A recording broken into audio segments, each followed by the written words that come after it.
Bonjour et bienvenue sur la chaîne Il revient bientôt. Dans ce reportage, nous allons suivre l'église de Laodicée, celle que Jésus décrit lui-même comme matérialiste, vaniteuse et nue. Nous verrons que cette terrible description de Jésus dans l'Apocalypse est le reflet exact d'une grande partie de l'église d'aujourd'hui. Qu'est-ce que la Laodicée moderne? Je vous propose une immersion totale dans cet univers du glamour et de la gloire terrestre, au sein même de cette église que Jésus expose tout autant qu'il aime.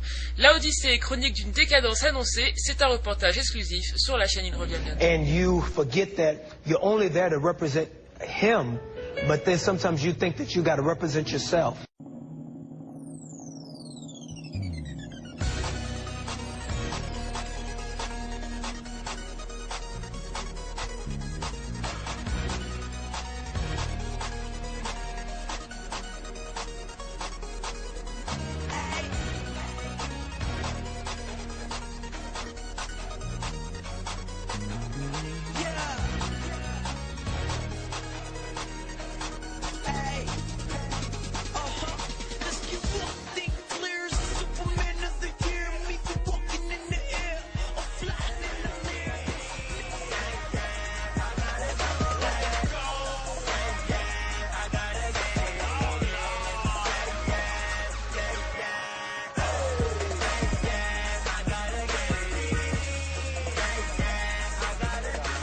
Christian hip-hop site. Since the youth definitely is inspired and listens to you, I just wanted to know if you think that there's a place for Christian hip-hop in the church and if you listen to any. Christian hip-hop Yes. has a place. I think all music has a place. It's really important. I think these days we have pastors who understands variety and understands balance. And so it was not as difficult now as it was for me and my sister when we were coming out of the traditional walls. But yet and still you're going to have some people who don't understand, who don't like it, but I think at this point we understand that there is room for variety and it's up to us to support it. Yeah. Ex-Hustler music in the building, baby. Hey, yo, Jay, 83, what up? We about to go in, baby. Let's get it. Yeah. That's not why he created you. He made you for his glory. And it's in the tennis like that. Streets, they shape me, raise me, lately all about the fatty, though. I kept the close, you never know when I'ma let it go. Let it in my eyes, got the push to the fire. Right on my side, down the push. On a beaucoup parlé de l'évangile de la prospérité, mais il est question aujourd'hui de considérer les fruits de cet évangile. Et ce que vous venez de voir sur votre écran, les clips qui ont défilé sont bel et bien les clips chrétiens, et donc cette nouvelle tendance matérialiste, vaniteuse, prétentieuse dans les assemblées, autant aux États-Unis qu'ailleurs, constitue le dommage collatéral de cet évangile de prospérité qui est prêché depuis des décennies, en particulier ici aux États-Unis. Alors je rappelle pour commencer qu'il n'est pas question ici de condamner un certain groupe de personnes, mais plutôt de dénoncer tout un système. On parle de Laodicée. Il y a une défense de l'évangile. Il y a des personnes qui ont été établies par le Seigneur pour défendre l'évangile. On peut le voir dans la Bible avec Paul lorsqu'il dit dans Philippiens 16 « Je suis établi pour la défense de l'évangile ». Donc ici, il va être question de mettre la Bible en relation avec ce qu'on vient de voir, puisque ces personnes se revendiquent de la chrétienté. Si des hindous forment un mouvement de hip-hop, il n'y aura aucun souci, on ne va pas aller prendre la Bible pour leur dire « Ah ben non, mais Jésus dit cela », puisque de toute manière, c'est un mouvement extra-biblique. Mais là, il est question de personnes qui se revendiquent de Christ, donc il est absolument naturel que des frères en Christ, à la lumière de la parole, mettent en relation ce que ce groupe de personnes donc revendiquent avec les Écritures. C'est absolument naturel. Sinon, on ne sert à rien. Si on laisse l'Évangile être blasphémé, piétiné, etc., je ne vois pas en quoi on constitue un sel ou une lumière pour qui que ce soit. Donc, je rappelle, dans Philippiens 16, Paul stipule bien qu'il est établi pour la défense de l'Évangile. L'Évangile se défend.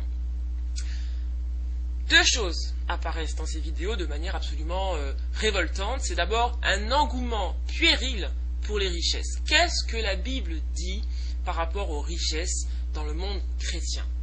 Il y a d'abord une première chose, ensuite on passera au passage phare, mais un passage important également, c'est dans 1 Corinthiens 15, verset 19. Si c'est dans cette vie seulement que nous espérons en Christ, nous sommes les plus malheureux de tous les hommes. Ici, le contexte, c'est la résurrection. Il parle de la résurrection, qui est effectivement, c'est notre espérance, la résurrection en Christ. Et il dit donc au passage que si vous, au contraire, tout ce qui vous préoccupe, c'est cette vie, et espérez en Christ dans cette vie, vous êtes les plus malheureux des hommes. Et c'est malheureusement la tendance qui se prononce de plus en plus aujourd'hui. Mais le passage clair qui nous apportera une lumière par rapport à ça, c'est 1 Timothée 6, 11, où il dit, c'est Paul donc qui parle à Timothée, nous n'avons rien apporté dans le monde. Et il est évident que nous n'en pouvons rien emporter. Si donc nous avons la nourriture, le vêtement, cela nous suffira. On a l'impression que Paul allume sa télé, voit Creflo Dollar, Joel Osteen et tous les autres revendiquer la richesse, et qu'il s'offusque contre eux en écrivant à un frère en Christ en lui disant « Nous n'avons rien apporté et nous n'emporterons rien. Et si nous avons le vêtement et la nourriture, cela nous suffira. » Et il continue. Mais ceux qui veulent s'enrichir tombent dans la tentation, dans le piège et dans beaucoup de désirs insensés, pernicieux, qui plongent les hommes dans la ruine et la perdition. Ici, il n'est pas question d'une petite punition où Dieu va dire à quelqu'un « va au coin parce que tu n'as pas été sage ». Il n'est ni plus ni moins question de la perdition. Et Paul continue en disant à Timothée, l'amour de l'argent est une racine de tous les maux, et quelques-uns en étant possédés, se sont égarés loin de la foi, se sont jetés eux-mêmes dans bien des tourments. Pour toi, homme de Dieu, fuis ces choses, et recherche la justice, la piété, la foi, l'amour, la patience, la douceur, combat le bon combat de la foi. Donc si Paul était encore en vie et devait se prononcer sur l'évangile de la prospérité et les tendances prêchées dans les églises aujourd'hui, c'est exactement ce qu'il dirait si ce n'est encore quelque chose de plus virulent. Mais voilà la position biblique par rapport à la richesse et à l'amour de l'argent. Rien de mal à être riche, mais alors en ce qui concerne l'engouement et l'excitation qu'on provoque chez les gens à aimer les choses du monde, alors que nous savons que nous sommes des voyageurs sur la terre, des citoyens du royaume des cieux, et que donc nous ne nous embarrassons pas des choses de cette vie, il est absolument déplacé de prêcher du lundi au lundi toutes ces choses que l'on entend dans les églises aujourd'hui. Il y a un autre passage qui est également intéressant, c'est dans Apocalypse 3 au verset 18, quand Jésus dit « Eh bien je te conseille simplement d'acheter de moi de l'or, mais cette fois éprouvé par le feu, afin que tu deviennes riche. » Cette église n'est pas riche, seulement en apparence, mais il lui dit d'acheter de l'or qui vient de lui, et des vêtements blancs, afin que tu sois vêtu et que la honte de ta nudité ne paraisse pas. Donc ni Jésus, ni les apôtres ne collaborent avec cette surenchère qui est faite aujourd'hui au sujet de l'argent. Ils sont contre, et ils mettent l'accent sur ce qui vient réellement du Seigneur, c'est de l'or éprouvé, qui n'a rien à voir avec les dollars, et tout cela. Donc il y a une deuxième chose qui apparaît lorsque l'on regarde les clips vidéo, c'est lamentable de regarder ça, mais malheureusement c'est la nouvelle tendance ici aux États-Unis et bien bientôt en France, puisque la France calque le modèle américain, c'est l'orgueil, la prétention, on veut se donner l'air de caïd, on fait exactement comme les gens du monde, mais qu'est-ce que la Bible dit par rapport à cela? Ce sera dans la partie 2, mais je vous encourage à regarder l'intégralité du reportage, il y a encore beaucoup de choses à venir, nous ne sommes qu'au début, et vous verrez comment même des personnes de l'intérieur du système se lèvent pour en dénoncer les abus. Mais qu'est-ce que la Bible dit par rapport à cela? Est-ce qu'un chrétien peut se donner l'air d'un caïd? Est-ce qu'un chrétien peut revendiquer l'orgueil et la prétention comme on le voit dans ces vidéos? Et je rappelle que ces vidéos ont l'assentiment des pasteurs, et si vous vous souvenez d'un précédent reportage qu'on avait fait, Creflo Dollar avait encouragé des jeunes de son église à faire un clip, un rap chrétien, et les paroles c'était money, money, money come, et ils chantaient, il y avait de l'argent, etc. Ils avaient l'air de caïd, ils avaient l'air prétentieux. Donc, puisque les pasteurs donnent leur assentiment par rapport à cela, on veut savoir ce que la Bible dit, et elle va nous donner donc un éclairci tout de suite. D'ailleurs dans Matthieu 11 au verset 29, il est écrit, et c'est Jésus qui parle, « Je suis doux et humble de cœur ». Voilà la parole du maître, on dit qu'on est des disciples. Alors si notre maître est doux et humbles de cœur. Comment pouvons-nous être le contraire? En étant des caïds, hein, c'est l'opposé de d'où on se donne l'air de brutaux, de caïds, et humbles de cœur, au lieu de cela, nous, eh bien, on revendique la prétention. Vous voyez, dans le premier clip qu'on a regardé, il se donnait un air, il était dans son jet privé, etc. C'était franchement prétentieux, orgueilleux, et puis c'était totalement assumé, hein. Mais voilà ce que Jésus dit, je suis doux et humble de cœur. Alors on se demande comment les chrétiens qui se revendiquent de lui peuvent être totalement l'opposé. Et d'ailleurs dans Timothée 3, à partir du verset 1, jusqu'au verset 5, il est dit « Sache que dans les derniers jours, il y aura des temps difficiles, car les hommes seront égoïstes, amis de l'argent, fanfarons, hautains. » On a vraiment l'impression que si Paul avait été là aujourd'hui, ces lettres auraient eu le même, un écho même, encore plus fort. Il dit plus loin, donc ils seront ennemis des gens de bien, on le voit aujourd'hui, hein, ils sont ennemis de la vérité, de tous ceux qui prétendent la défendre.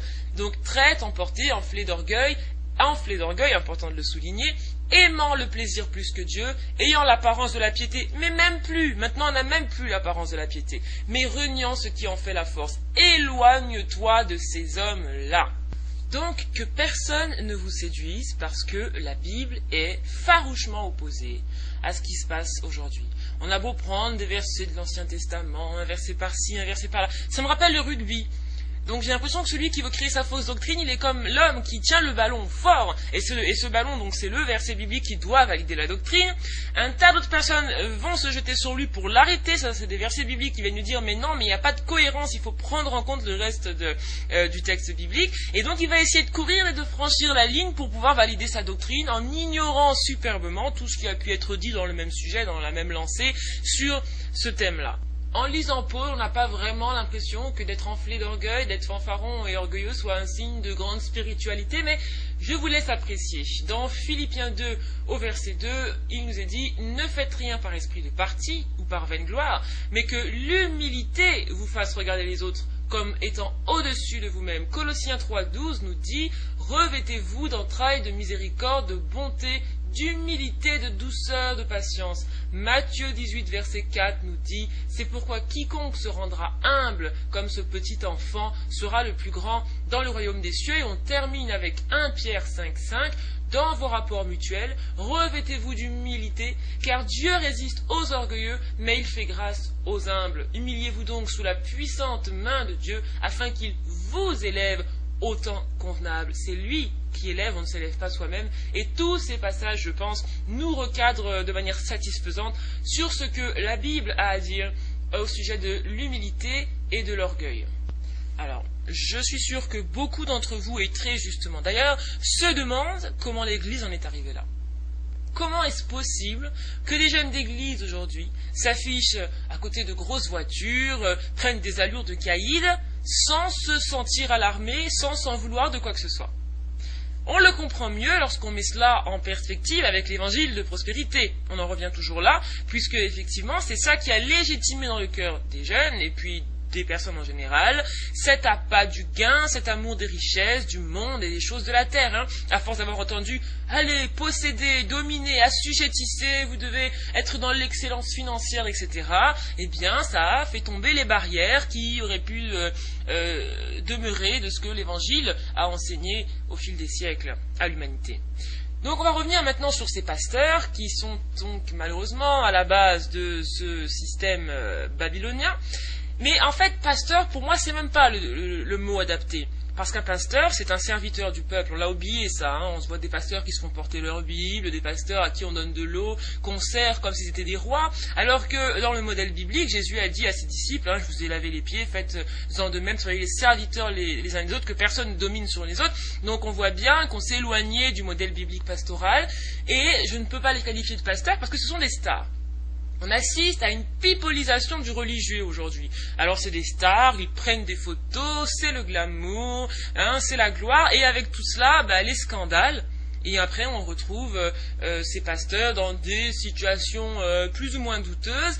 Et tout cela c'est l'Odyssée, tout cela c'est Babylone. C'est-à-dire qu'à force d'avoir mis l'accent sur les richesses, bien évidemment on a remplacé Dieu par Mammon. C'est un autre Dieu qui est au centre, c'est d'autres mœurs, c'est d'autres habitudes, c'est une autre morale. Et cela n'a rien à voir avec la Bible. Et la barrière qui devrait exister entre la justice et l'injustice, le pur, l'impur, Bélial et Dieu, n'existe plus, comme vous allez encore le voir dans cette vidéo.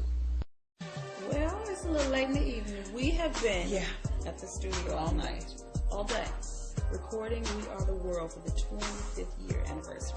The Michael Jackson, amazing. Lionel Richie, We Are the World, right? We were there doing the 25th year anniversary.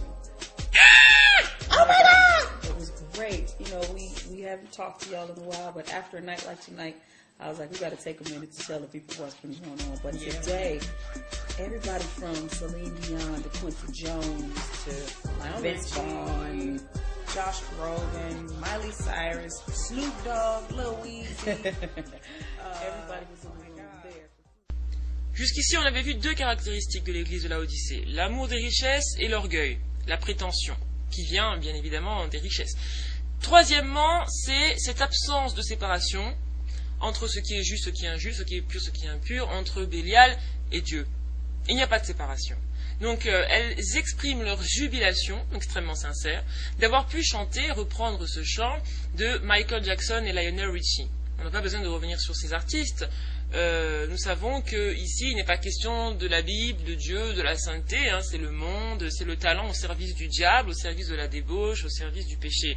Et donc, elles ont pu chanter donc sur ces chansons, accompagnées de tout un parterre de célébrités qui vivent sans Dieu, qui, dans leurs chansons, font la promotion d'une débauche extrême. Et donc, elles ne sont même pas sensibles au fait qu'en étant chrétiennes, la seule base sur laquelle il y aurait pu avoir une collaboration, ça aurait été de les attirer vers Dieu, de leur prêcher l'évangile. Mais vous ne pouvez pas être face à un parterre de célébrités impudiques et leur partager l'évangile tout en espérant qu'après cela, elles voudront encore de vous dans leur collaboration. Bon, c'est pas les célébrités qui se sont choisies entre elles, hein, c'est au niveau des productions, mais comment ça se fait qu'il y ait cette compatibilité entre le Mary Mary et ce monde du showbiz totalement corrompu? Où est la gloire de Dieu? Où est cette saveur qu'elle devrait avoir au travers de la défense de l'évangile et de la démarcation vis-à-vis du péché? Tout cela est absent, donc ça nous permet de voir encore une troisième caractéristique de Laodicée, cette compromission. Encore, cela remonte encore aux richesses, puisque cette compromission permet de s'enrichir. Laodicée est allée tellement loin dans sa cupidité, dans son apostasie, qu'il n'y a pas que des outsiders pour dénoncer ces abus, même à l'intérieur de cette église, il y a des voix qui se sont levées et qui continuent de se lever pour en dénoncer les dérives.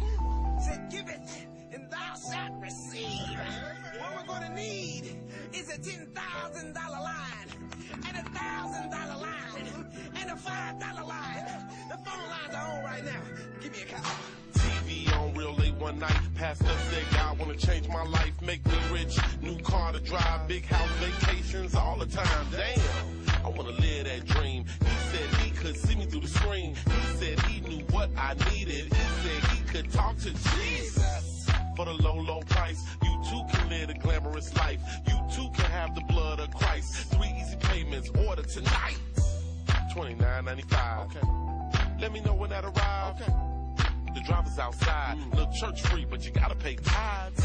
We need some prosperity, preaching prosperity. And all you prophets out there, every word that you give the people can't always be good.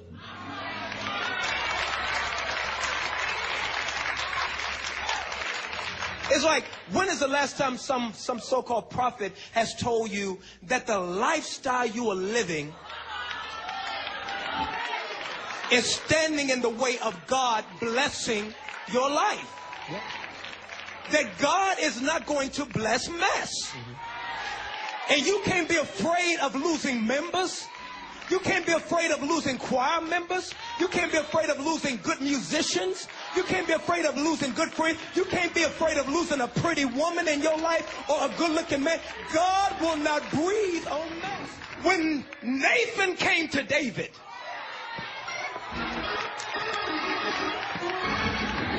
Nathan did not ask him, yo, Doc, Bathsheba was fine, wasn't she? They didn't sit there and celebrate his sin. He told him there was a penalty for his sin. Every bishop, every elder, every gospel artist, we're going to have to give an account for the lifestyle that we have lived that is causing people to be led astray.